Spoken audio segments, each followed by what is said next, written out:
You don't even want to know how long it took me to figure out where I was gonna put this damn camera. This looks pretty good. And I was like, what better place to do this than on my bed? Tried outside.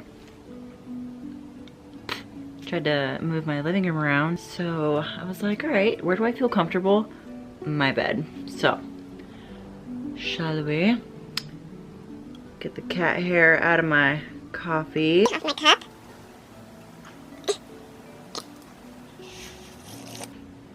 All right. First of all, I just want to bring in this Phoenix outfit here for you, okay? We got tank top, shorts, cardigan, fuzzy socks. That's just how it goes. In the shade, it's too cold, but in the sun, it's a little toasty. So, how many days per week do you work out? It's gonna be 5 to 6. Now, I always get asked how long I work out for. Honestly, that just depends. Like, I can go in and kill it for an hour because either A, that's all I have time for, or B, that's all I need. Just depends on like what I'm doing. It varies. Next, where did you start? And I'm gonna kind of link this into what is your life ambition and goals for long-term and competing, etc. So I'm gonna show you where I started. Basically, you know, I've always, see, now I'm getting hot and I wanna take this off. Started out at a young age doing taekwondo and, you know, mixed martial art. Did judo and sparring competitions. Actually won second in the state of Arizona for my first sparring competition when I was 12. So I did that for a few years, and then as I got older I switched into boxing. I did that for a few years as well, and then I got into 2 pretty significant car accidents. Sorry, my cat's outside.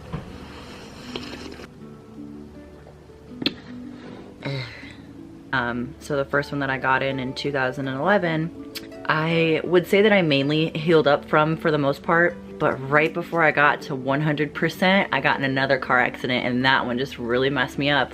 It gave me a lot of issues mentally as well as physically. Physically, I'm still dealing with. Long story short is when Minnie, I'm doing something. When I got into those car accidents, I wasn't able to do any mixed martial arts anymore. I wasn't able to box because my neck was so unstable. I didn't want to limit myself, and doctors always told me, strengthen yourself. So that's exactly what I did as I took it to the gym and I started strengthening myself. The competing lifestyle like aspect of it found me. I never really, you know, intended to go in that route, but I had a coach that he was like, you have this and it needs to be on stage. You have what it takes to go, you know, above and beyond. Yes, I would love to be on the Olympia stage, but something in me kind of irritates me that the female competitor, like women's physique, is not on the main Olympia stage. And something like, I don't know, like, I don't think it's my pride or if I'm like stubborn or what, I don't know what it is, but if I'm gonna compete on the Olympia stage and I'm gonna take my body to that level and the extremes that, you know, it takes to get there, I want to be on the main fucking stage that the 212s are on, that, you know, men's bodybuilding is on, that classic physique is on. I want to be on that stage. So I don't know. Anyway, I'll show you where I started, and I want to say started because when I did start to lift in the gym was just after high school. I never really had like a goal or whatever, and even my beginning few years was all trial and error. I didn't have anyone showing me what direction to go in or telling me what's right and what's wrong. It was all trial and error. Everything that I learned, I taught myself. I failed myself. I learned what works for me, but I never had a set nutrition. I didn't have any of that in place. So I would say that everything was in place. I would say within the past few years is when I really started to learn that I could really shape my body the way that I wanted to, which there is no end goal for that for me. You know, I'm just doing what I want. That's it. Okay, so basically where I started. So that was just after high school. So that's where I would say I started, because a lot of people see like, you know, your pictures and they're like, oh, she's always been like that. No, it took a lot of hard work to get to where I am now. So I didn't always start out where I am. I don't know who did. I don't know who comes out the womb with quads or shoulders. Like, next question. Meow, meow, meow, got that.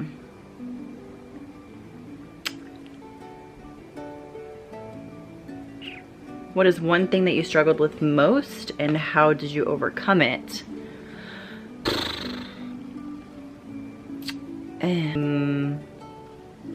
I would say, you know, mental health, definitely. But I'm thankful for everything that I have been through because it has shaped me into who I am today. I think becoming aware of your mental health is really powerful because you can really just, you know, stop and reflect from that experience.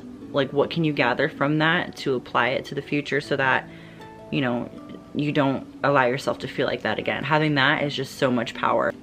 Let's see, what else? Other activities and hobbies. I like to eat food. I love everything beauty. Nails, hair, lashes, makeup. Not the best at doing my makeup, but I try. I don't care, I love doing it. Hiking, although I don't do it often just because the weather in Arizona is sometimes just so hot, but it's cooling off, so I'll probably do it a little bit more. Just really escaping into nature is something I love. It's just surrounded and it's just, I just love it. I love it. I mean, that was only 2 things. I know that's not really exciting. I love going to the movies.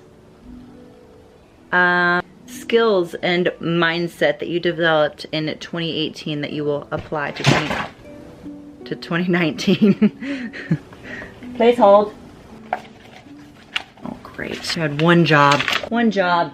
I would say, I mean, I don't have like a specific skill. I did have a lot happen this past year that has really opened my eyes to a lot of things and a lot of things that I'm very aware of now.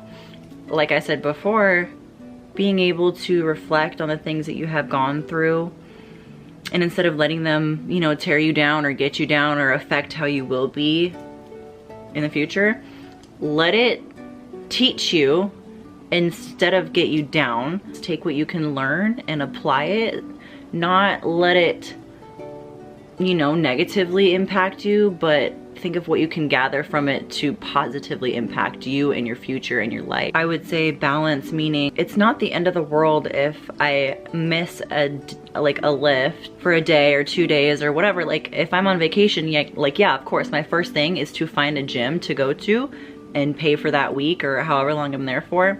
Say like I'm with my family or something, like that's my priority first, is being with my family, because the gym's always gonna be there. Like, even if I miss a week, I'm not gonna lose like everything that I worked for in just a week, you know? Of course, it is different if you're on prep. Like, if my family knows, like if I'm on prep, like they know, that's it. Because when I'm in prep, it's a whole different game. That's understandable. Go-to music for lifting. I love EDM, not just like house or, you know, trance or anything like that. Dirty dubstep, you know what I mean? Like, Ghastly, I dig it.